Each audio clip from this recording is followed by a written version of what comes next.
Now, I would like to introduce our next speaker and the person we all came to hear from this morning. Nate Nehring, who serves on the Snohomish County Council. Nate represents North Snohomish County, including the cities of Marysville, Arlington, Stanwood, Granite Falls, and Darrington. His priorities include affordability, public safety, and quality of life in Snohomish County. Councilmember Nehring is a strong advocate of bipartisanship and working across the aisle to get things done for Snohomish County residents. Nate and his wife Savannah were both born and raised in Marysville, and they currently live in Arlington, where they are raising their family. Please help me welcome Councilmember Nate Nehring to the stage.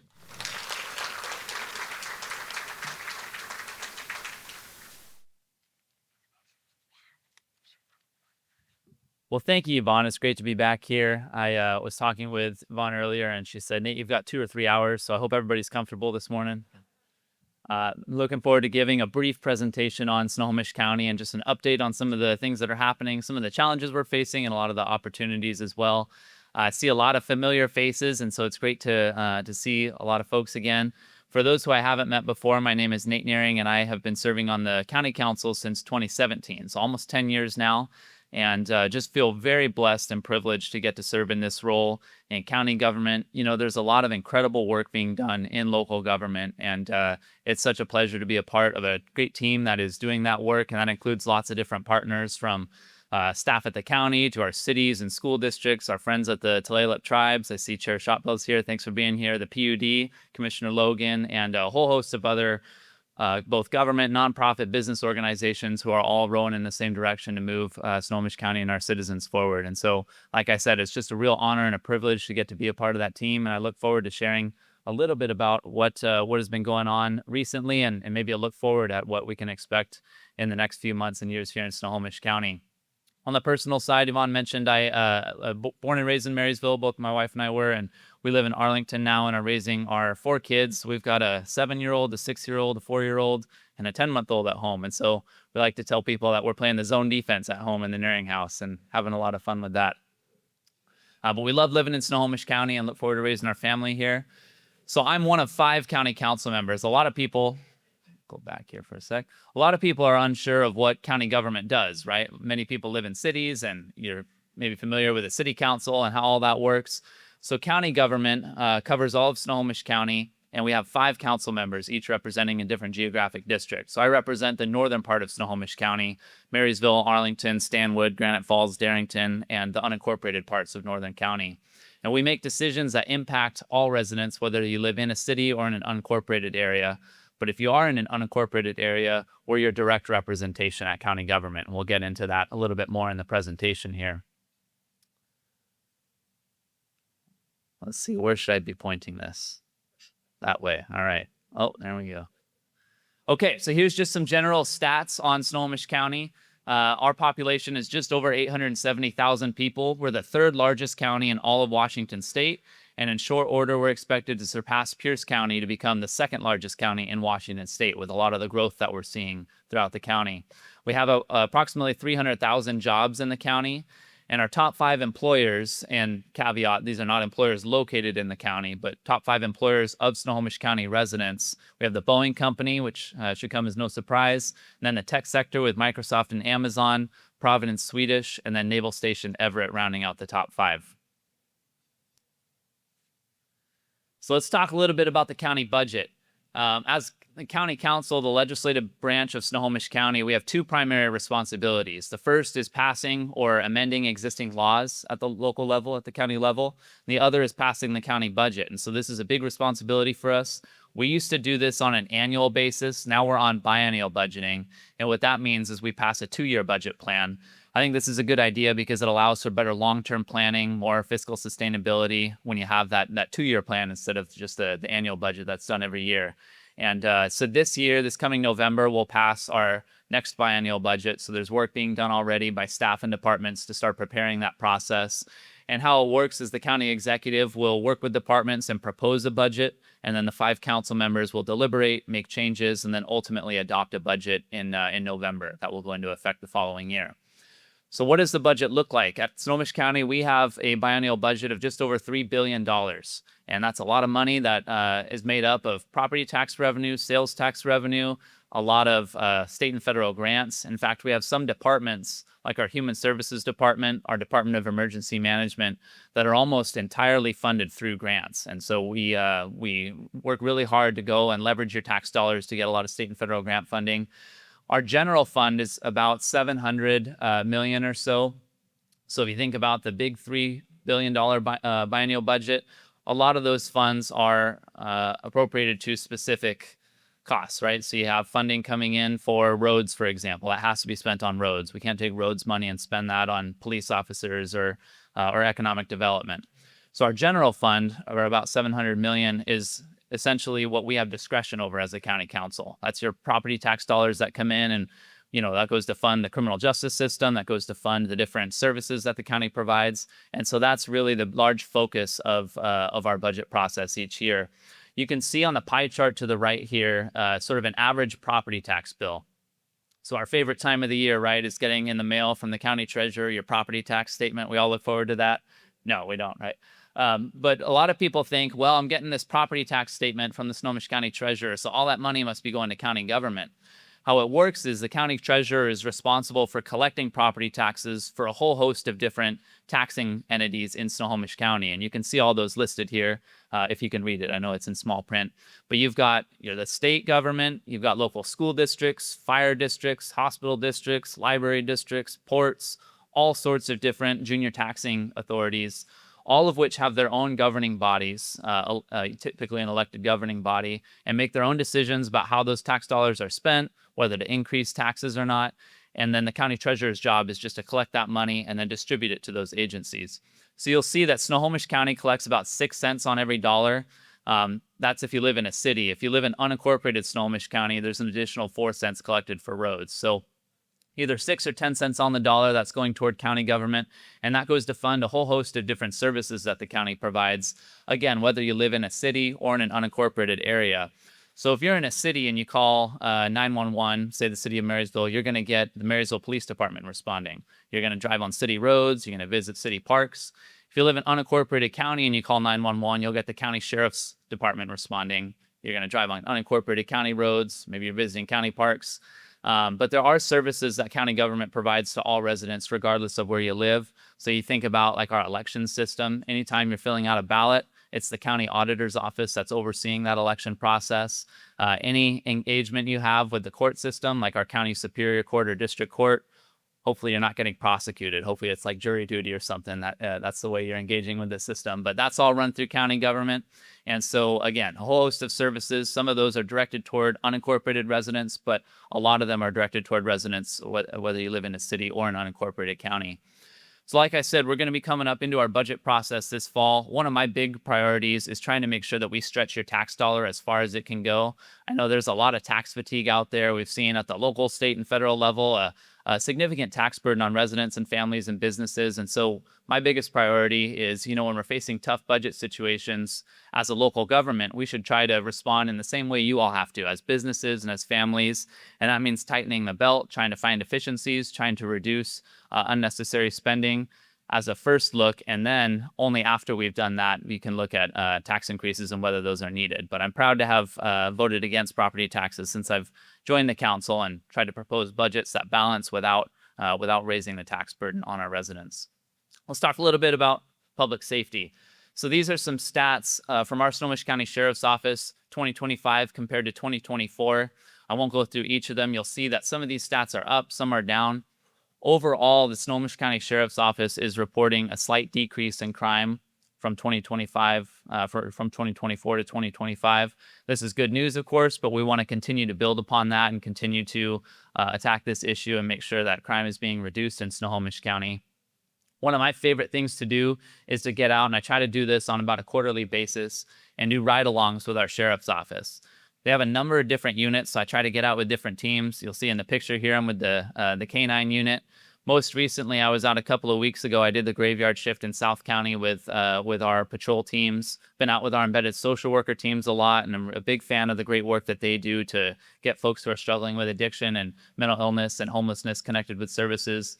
And so it's really helpful for me doing these ride-alongs to get to see the great professionalism that our staff, our law enforcement and social workers and everybody else display when they're interacting with the community, and the great service that they're providing. But it's also really helpful to inform me as a policymaker when it comes to budget time, or when laws are proposed that maybe will impact our public safety personnel. It helps to inform me on how I should make those decisions, or how I should vote on those decisions, and what's going well, maybe where some of the gaps are, where there's work to be done. And so I really appreciate getting to go out with these groups. A fun story from this picture. This was maybe last summer that I went out with the K-9 unit, and I'm with Sergeant Boyer there in the K-9, and they parked in this open field. And Sergeant Boyer said, "Nate, why don't you get out here, get out of the car and step in the field?" And the next thing I know, they're putting this cast on me. And then I look up and I see the dog being let off the leash. He's running full speed toward me, and get a nice bite into the cast, which is a lot of fun, and was a cool video to get to show the kids. But just really appreciate all the professionalism and the great work that our staff do at the Snohomish County Sheriff's Office, and all the agencies they partner with, all our local law enforcement agencies, our human services, social workers, and others. I'll tell you, one of the big challenges that we face when it comes to public safety is staffing. So you can see on the screen there, we've got over 40 vacancies, both in patrol and on the corrections side, on the jail side. And that's not for lack of funding. We do have those positions funded and appropriated in the county budget. But what it is just what you've seen over the past couple of years is a very competitive environment for hiring and retaining qualified law enforcement personnel. As we've seen a lot of growth in the Puget Sound region and all the cities and counties, there's an increased need for hiring law enforcement because there's more people and there's more staffing needs. But what you've seen over the past few years is a decreasing pool of applicants, and that's due to a large number of factors. We've talked about this, I know, at this group before, but a few years ago there was what I would consider a lot of anti-public safety legislation passed. Thankfully, a lot of that's been corrected now, but I think some of the damage was done. And so you've had lots of law enforcement personnel retiring early, or leaving the profession, or moving to other states. And of course, when you have a reduced number of applicants, or a pool of applicants, and an increasing need for staffing, that creates problems when it comes to having fully staffed departments. So as a county, we're really competing with other counties and city agencies to try to make sure that we can hire as many people as we can, and we can keep our personnel at the Snohomish County Sheriff's Office. And so that's a continued challenge, and we continue to work on that and try to be as competitive as possible as a county government. On nuisance properties, I think we talked about this maybe at a previous presentation, but in unincorporated Snohomish County in particular, nuisance properties are a significant issue. And so you think about a property, maybe you've seen one that has, junkyard conditions, typically maybe a ton of cars outside, trash all over. Usually there's some sort of either hoarding or mental illness, or maybe a substance abuse issue on site, where you just have a really untenable situation for the neighbors and the individuals who are on the property. And so our teams, we have a code enforcement team, our health department, our law enforcement, and others work really hard to try to do what we can to address these properties. And it is a significant challenge because you're dealing with, obviously, private property rights.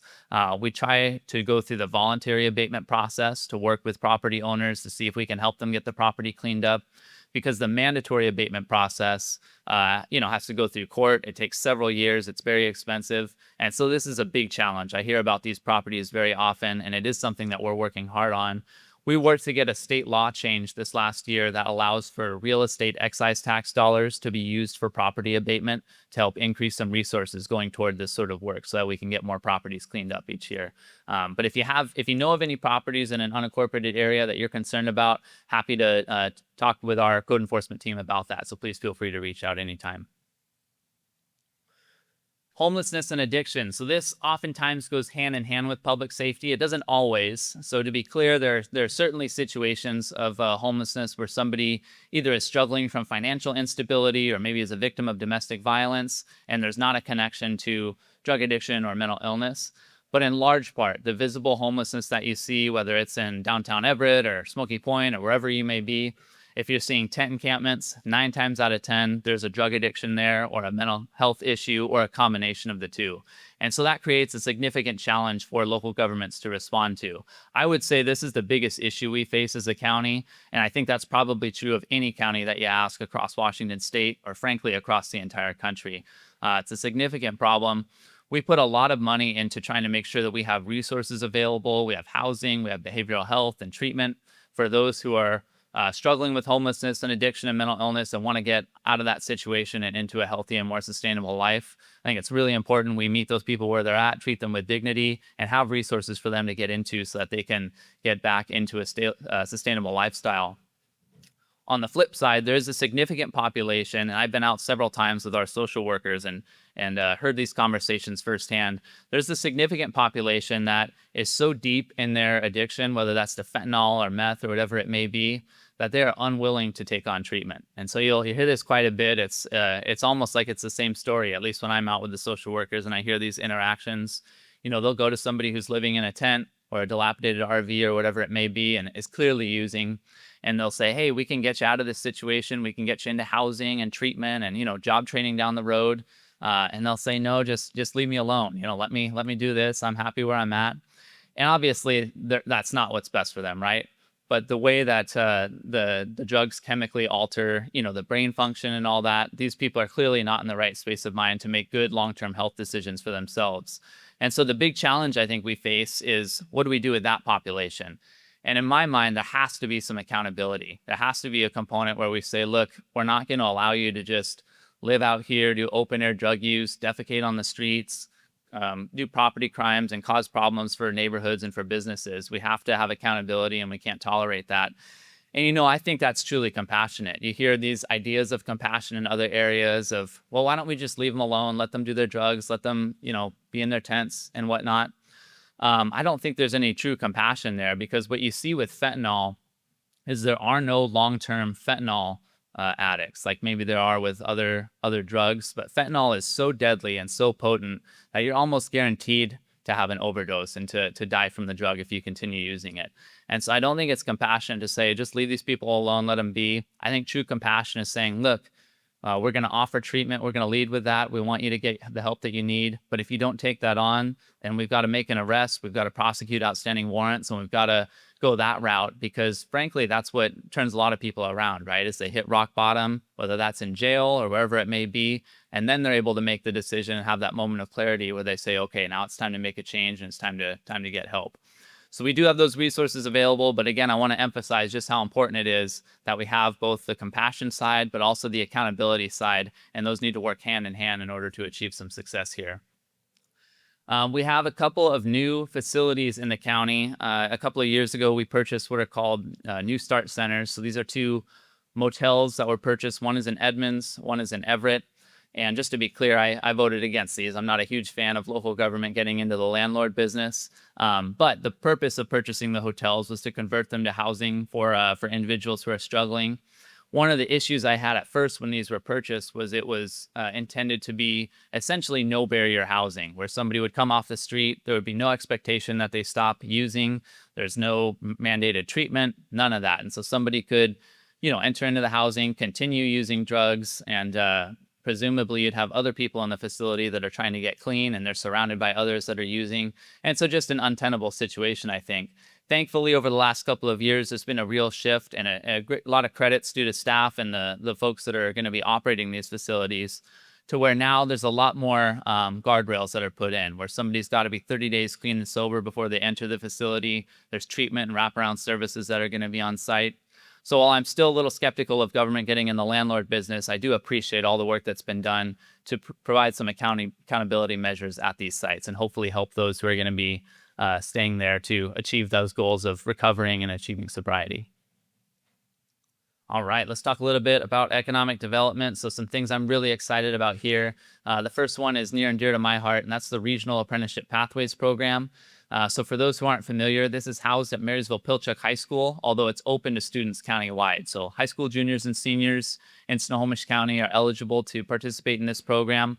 How many of you, just by show of hands, when you were in high school, took a shop class or had the opportunity to take a shop class? That's a lot of hands. Almost every hand is raised. So I was at a couple of high schools in the last few weeks, different school districts, and I asked that same question, and not a single hand went up. And so you can see the problem there, right? Where we've got all these jobs that are going to become vacant because of retiring that's happening in the building and construction trades, and just a total lack of applicants that are coming through the pipeline to fill those jobs. There are a lot of great paying jobs with good benefits in these careers, and our youth, I think, nationally are being pushed kind of toward the four-year university pathway. We've had that push at the national level, and that's all across the country in different school districts. And I think that's great. I went to a four-year university. It's a great option for a lot of people, but it's not the only option, right? There's a lot of great post-secondary pathways that don't involve a four-year university, whether that's community college, whether it's the trades, entrepreneurship, the military, you name it. There's a whole host of great opportunities for our young people.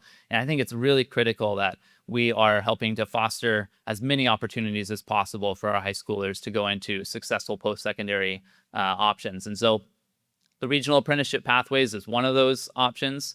It basically brings the trades back into the high school, and it uses something similar to the Running Start model, if you're familiar with that. So say you're a student at Marysville Getchell High School.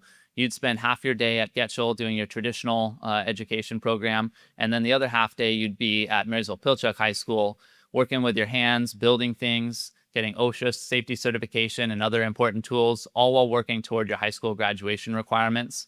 So that when you complete the program, you get your high school diploma, you get a college credential, which has been designed by Everett Community College for this program. And then the really cool part for me is you get either preferred or direct entry into a state certified apprenticeship program. So it sets you off really nicely post high school to get right into an apprenticeship and onto the pathway to a successful career with a good paying job with good benefits. And so I'm really excited about this program. It's grown since it started in 2019. We've had a lot of great partnerships with labor unions, with school districts, with business and industry. It started at just 25 kids, one class. Now that's tripled or even quadrupled, I think, in size. And it's incredible. I think last year there were 75 students, but they had over 150 applicants.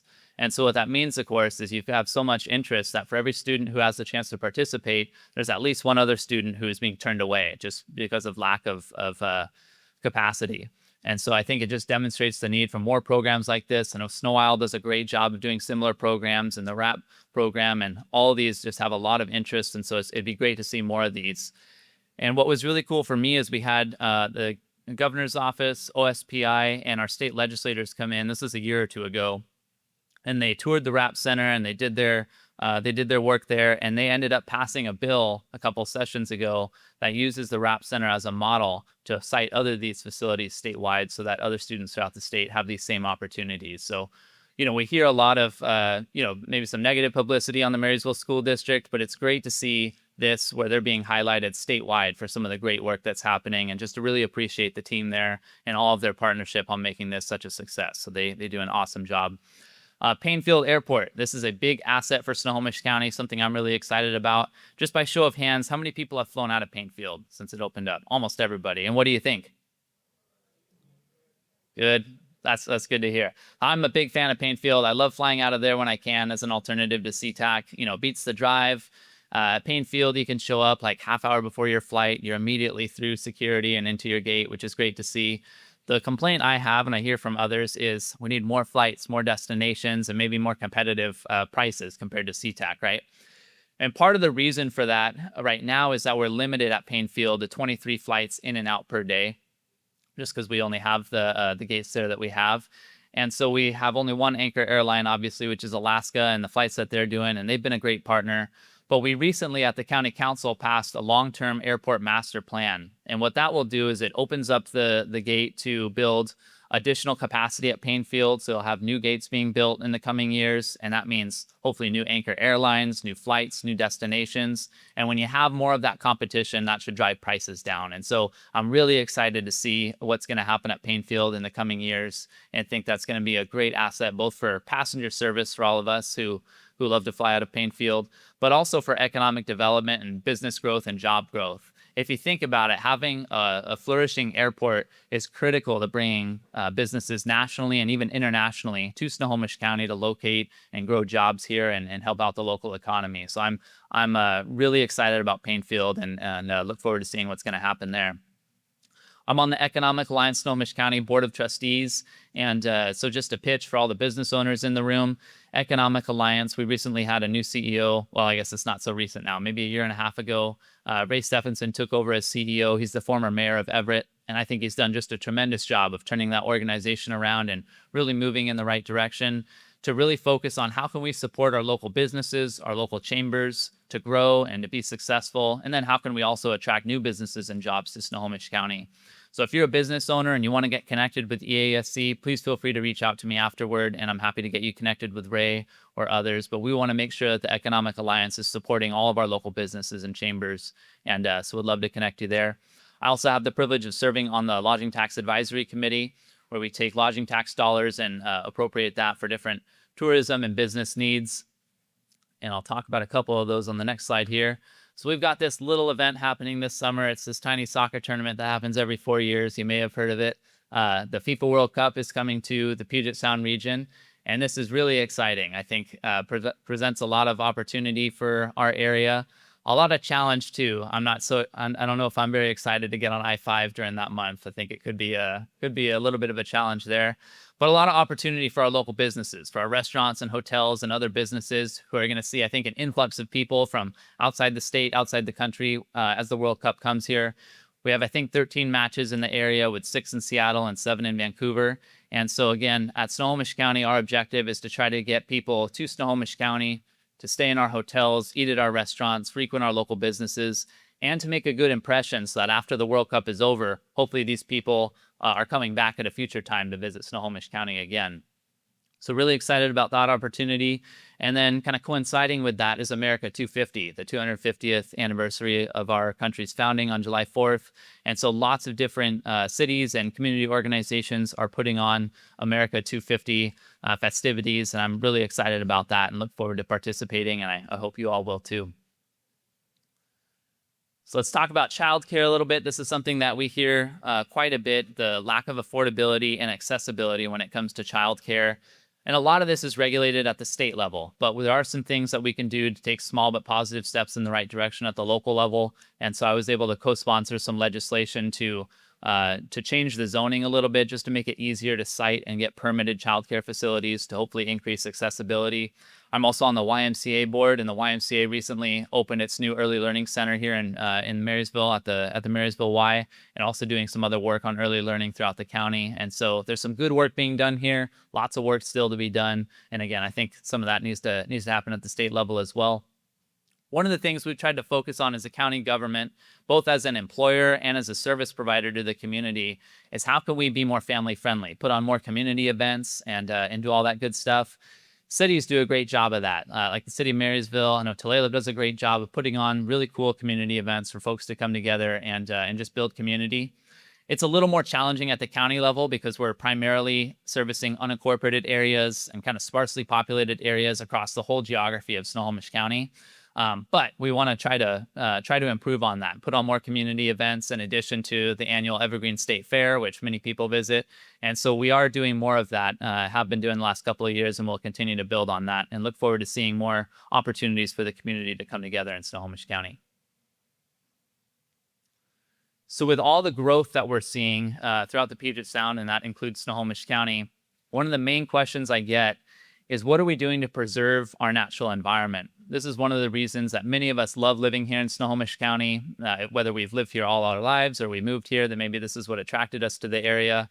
We're really blessed to live in such a beautiful area, from the Puget Sound on the west to the Cascade Mountains in the east and everything in between. So what can we do to preserve that in spite of all the growth that we see happening? Well, one of the ways is through the Conservation Futures Program, and I have the honor of serving as the chair of the Conservation Futures Board. Essentially, what this program does is it is a grant fund so that cities, nonprofits, others can bring forward opportunities for conserving land, farmland, habitat, open space, forest land that would otherwise be at risk of development. And we can use the grant fund to purchase the property, place a conservation easement on the land so it can't be developed, and then keep it in whatever use it was in perpetuity, whether that's farming or forestry or whatever that may be. So just last year alone, we preserved over 500 acres of space in Snohomish County, and we'll continue to do that on an annual basis. there are a lot of great organizations that are doing good conservation work in Snohomish County. Like our friends and partners at the Tulalip tribes do an awesome job. I was out with the Tulalip Foundation visiting one of the sites at the Pilchuck River just a couple of months ago that they are working on preserving. Forterra and other nonprofits do a great job. And so there's a whole host of people in this space that are working hard to try to make sure that we are preserving as much of this space as possible to protect the natural beauty that we have in Snohomish County. I'll also touch on a youth beach cleanup. You can see in the picture here, last summer we hosted a youth-oriented beach cleanup at Kayak Point, and it was really cool to see over 75 young people attend and pick up about 150 pounds of trash and debris at Kayak Point and just come together to serve their community and give back and focus on environmental stewardship. We're going to do a similar event this summer. It's on July 9th, but it's going to be at Meadowdale Beach Park in Edmonds. So if anybody's interested in coming out, it's great to have young people, but we want people of all ages and families and whatnot. And so if you'd like to come out, we'd love to have you. That's a partnership between my office and WSU Extension. And so really look forward to that event. Here are some parks projects, and I won't go through each of these. But just want to highlight, these are some projects on the docket for 2026. One of the ones I'm excited about is Kayak Point. This is a big project, multi-million-dollar project with lots of federal grant funding. It's a 3-phase project. We're currently in phase 2, and so look forward to seeing all the great improvements that are happening at Kayak. And then county roads projects. There we are. Same thing, I won't go through each of these, but one that I'll pick out to highlight is 84th Street. And so I think everybody's probably familiar here with 84th. It goes from Marysville out to the Granite Falls area. So this is a road that has significant traffic flow issues, traffic safety issues, and you can probably understand why if you drive on the road regularly. No shoulders, high speeds, lots of busy intersections, and so it's been a problem area.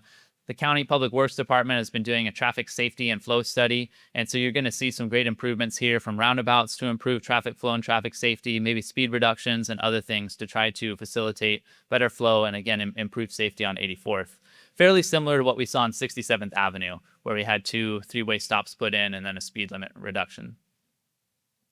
And I'll just close on this one. I've thrown a lot of information at you about budget and policy and projects. But one of the most fulfilling things that I get to do in my job, and I feel so blessed to get to do this work, is to get out into different high schools. In fact, I was just at Marysville Getchell yesterday and other community groups to talk about the importance of civil discourse. You know, we see, especially at the national level and at other levels of government, just a lot of divisiveness and ugliness and polarization, and that comes from both sides, that I think creates just a really unhealthy civic society. And so I think it's incumbent on us, not just as elected leaders, but as business leaders and community leaders, to try to foster improved civic health.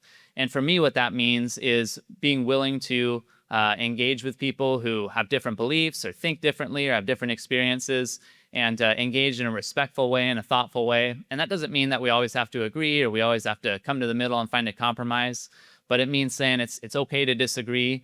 We don't have to disagree without we can disagree without being disagreeable, and you don't have to end friendships or relationships because you have different political beliefs. And so I think this is just so important, and really it's been a joy to get to talk with high school students about this and hear their perspectives, and people of all ages. I think there's a real longing out there, again, across all ages, for people to want to come together, see people work together, and try to find common ground where we can. And again, where we can't, then just disagree respectfully. And so I'm excited about this work.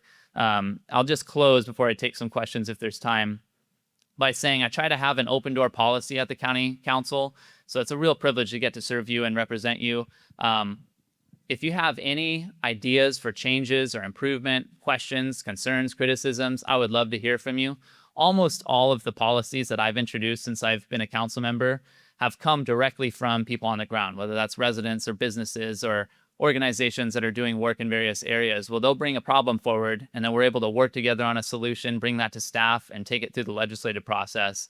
And so again, would just highly encourage you, if you ever have an issue or a question or a suggestion, please feel free to reach out anytime. You have my email and phone number there. I'm happy to meet with you at any point. And again, just really appreciate all the great work that you do in our community. And thank you for the opportunity to share a little bit about Snohomish County this morning. Appreciate it.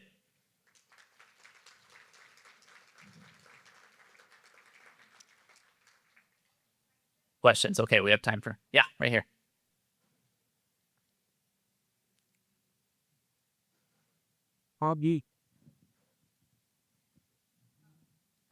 Swabia. Okay, thanks.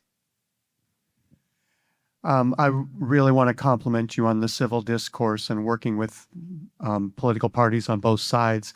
How do we get that to flow up through state and federal government officials? Yeah, very good question. Thank you for asking that. It's difficult, right? Because when you turn on the TV, any like national news station, you're going to hear the most provocative elected officials from either side of the aisle, because that's what makes the news, right? And I think in part we all bear some responsibility in that, because if you look at like the campaign contributions and the media coverage, they all go toward, again, the most provocative, the most inflammatory elected officials. And so I think all of us, when we're in, election season, and when we're consuming news and engaging in government and in campaigning, if we reward those who are a little bit more boring, right, or or willing to work and compromise, and their heart's in the right place, they're just trying to do the good work and work across the aisle. I think if we reward that as citizens and voters, then we'll see changes flow from the bottom up. And that's really the only way to do it from my perspective. But the more that the most inflammatory elected officials and others are getting, more likes on social media and more donations and more media coverage, that's sort of a natural incentive for people to want to become more and more polarized. And so, again, I think the responsibility is on each of us to try to encourage our elected officials at all levels, local, state, federal, to be willing to come together, work across the aisle, and just be respectful. Great question. Thank you. Congratulations. I noticed a lot of those statistics went down, but I did happen to notice that rape went up. Yep. And I just wondered what kind of support is given to survivors of rape, and how can we address that? Great question. Yeah. So our prosecutor's office at county government, and I assume many cities have similar resources, but our prosecutor's office has a specific unit dedicated to victim support. And so that's one of the ways. That's one of the ways that we offer that. And then our sheriff personnel obviously do all that they can to help support victims. But I think primarily that unit within our prosecutor's office. So I'd be happy to connect you to get more information on that if you'd like. Maybe we can touch base afterwards. Thank you. Yeah, Todd. You mentioned the airport master plan and the 4 dates. That's an excellent. I don't understand what to anticipate. Is that 2 years, 5 years? Yeah, good question. So I forgot to mention this, and I should have when we were talking about Paine Field. Paine Field is really unique. It's unlike any other airport I'm aware of because it's a public-private partnership. So if you think about SeaTac or really any other airport, it's almost always owned and operated by a government entity, whether that's a city or a county or a port, like SeaTac is run by the Port of Seattle. Paine Field's different. The land itself is owned by Snohomish County, but we lease out the operation of the airport to a private entity called Propeller, which brought in over $40 million of private investment to build the beautiful facility they have and provide the excellent service. So it's an example of a successful public-private partnership. But what that means is county council can't come in and say, we want flights to Spokane or Hawaii and we want this airline. It's really on the private operator to work directly with airlines and to do the building of the new gates and whatnot. So we can pass a master plan that allows for this and calls for this to happen in the future. But a lot of it is that partnership between county government, the airport office, and Propeller as a private entity to work together to facilitate that. So I know that's not a great answer to your question because it's essentially, I don't know when it will happen. I think over the next few years, you will see additional gates. The long-term plan is to have up to 12 gates, and it could be a while before we're all the way up to 12. But I would say in the next 2 to 3 years, you should see additional building happening there. Good question. Thanks, Todd. Any other questions? One more Yes, question. back there. So I noticed a lot of the budget goes towards. Sorry, thank you. I noticed a lot of the budget goes towards education. Has there been any work or even discussion about hybridizing the education so that some kids could take classes at home while at the same time doing some at the the school itself? Something to reduce the cost and maybe open up some more options for kids that don't necessarily want to be or aren't functioning well at the public schools. Good question. So, and this is a good opportunity for clarification. On that pie chart I showed, and I'm trying to get back to it, but I don't know if I can. Oh, there we go. That might take a while. On the pie chart I showed earlier, if you remember, as the questioner was referring to, the largest portion of that pie went toward education, both state schools and local school districts. So the county does not govern education. That's governed by individual school districts for our public education system, and in some part by the state. So they make the decisions on education. I know lots of different school districts have some hybrid options and some alternative options. It'd be great to see more, diverse options for education for our young people. And I agree, it does take up a large share of the pie. Oh, here it is. That was lucky that it landed on that slide. So you can see the dark purple there is the state's portion that goes towards schools, and then the little bit lighter purple on the right is local school districts. And so, yeah, it is a large share of your property tax dollars are in one way or another going toward the public education system. And I would encourage you to reach out to your state superintendent, your local school districts, and get engaged there on services that they're providing and maybe suggestions for different things that they can consider. But, we love to partner with our local school districts, like on the RAP program. That's a great partnership. But as a county, we don't directly govern schools. But good question. Thank you. I think that's time. But thank you again so much for the opportunity. Really appreciate it.